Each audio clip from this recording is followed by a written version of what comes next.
Hello, welcome back to another Q&A. He's just not gonna go, is he? Welcome back to another Q&A video. I know it's a lot of Q&As. I'm working on other videos. It's just been, past couple weeks have been really busy, and this is something that I can quickly do because I want to make sure that I get a video to you guys on time. It needs no further introduction. We know the format. Alright, I hope you guys enjoyed the video. Bye. If you could choose a song to describe yourself, what would it be? I don't know. The subject matter of a song is eerily specific to whatever context it's describing, so I feel like a person couldn't necessarily be encapsulated by just one song. I don't know that there is a song that would describe me.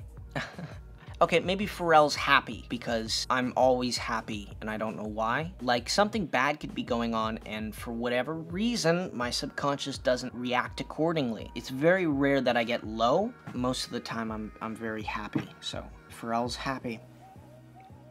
Do you have a favorite comic book? Umbrella Academy. It is the most unique thing that I've ever read. But for the most part, I like Marvel and DC comics. How would you describe your music?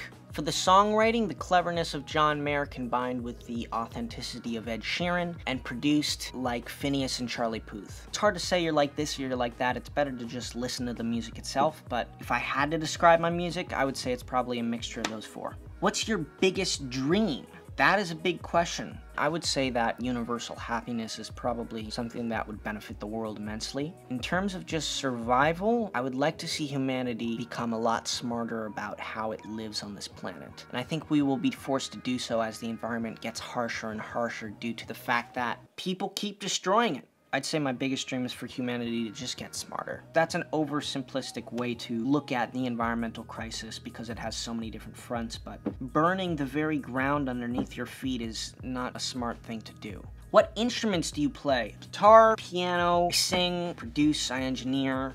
That's about it. Oh, I'm also a songwriter.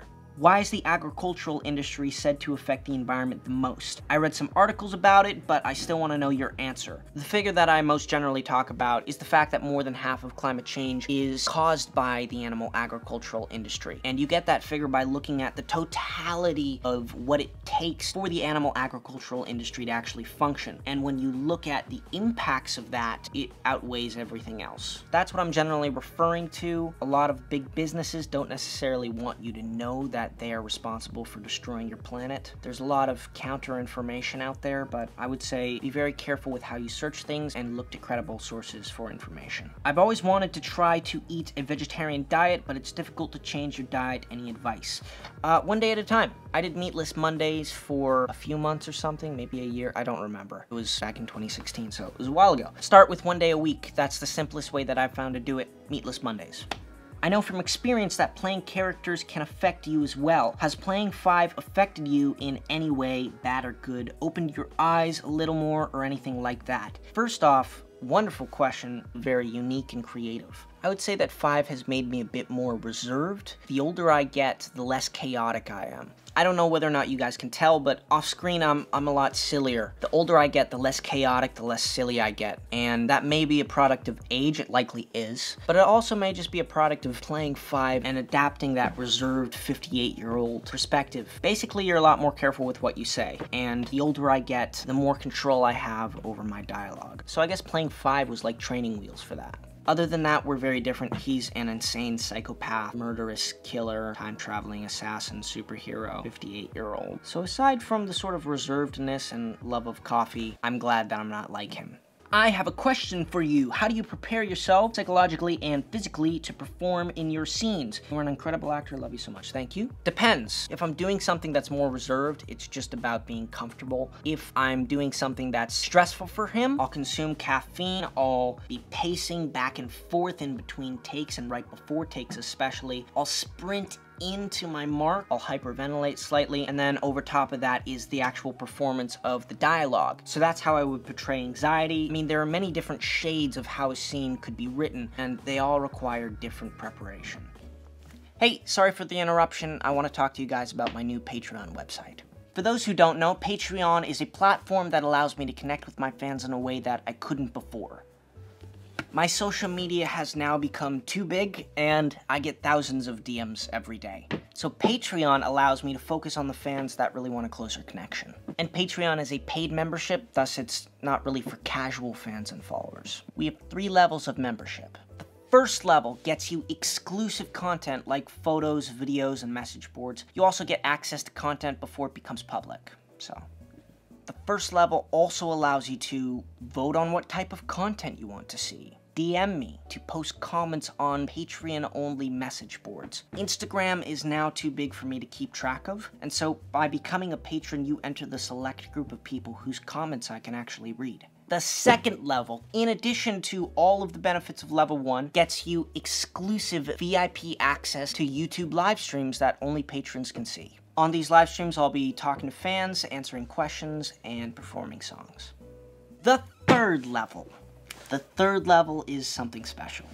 In addition to all the benefits of levels 1 and 2, level 3 patrons get exclusive access to my private Discord group chat. I'll be talking with level 3 patrons every Saturday following the release of a YouTube video, but I'll also be in and out of the group chat throughout the week. I like talking to you guys. Level 3 patrons also get to be part of randomly selected giveaways. This is a new idea, but I do have tons of personal items like shirts, hoodies, ball caps, music stuff. Not merch, but actual personal items that I will sign and take a picture with before sending the signed item along with the signed picture to you in whatever country of the world mail will go to. I also have boxes of stuff from the Umbrella Academy and NRDD, so if you guys want a chance to receive any of it, level 3 is where you want to be. Level 3 patrons can also make special requests, so say if you want a phone call or Zoom call one-on-one, I can make that one of the giveaways. However, I should mention that there is a limit on the amount of people who can become level 3 patrons, so if you want in, you should hit the link in the description before it runs out. The beauty of this is that whatever you can think of, we can create a world for that on Patreon. And membership is monthly, so you can come and go or change your level at any time. If this sounds like something you'd be interested in, you can hit the link in the description to visit my Patreon site and see if this is right for you. Bye, everybody. And we're back. So, this week's giveaway will be 6 5-minute Zoom calls. Let's begin. Siri, you ready for the giveaway? Is there something else I can help with? She doesn't know what we're doing. Alright, give me a number between 1 and 1,148. That would be 23. Congratulations, Zoom call winner 23. Give me a number between 1,148. The answer is 64. Congratulations, Zoom call winner 64. Give me a number between 1 and 1,148. That would be 467. Congratulations, Zoom call winner 467. Give me a number between 1 and 1,148. The answer is 939. Congratulations, Zoom call winner 939. Give me a number between 1 and 1,148. It's 822. Congratulations, giveaway winner 822. Give me a number between 1 and 1,148. This is the last one. The answer is 1035. Congratulations, giveaway winner 1035. And that wraps up this video. Thank you for watching. Please leave a like, subscribe, hit the bell for notifications. It's all down there somewhere, isn't it? Congratulations to this week's giveaway winners. I'll get in touch with you via email and work out all the details. Bye, everybody. See you next week.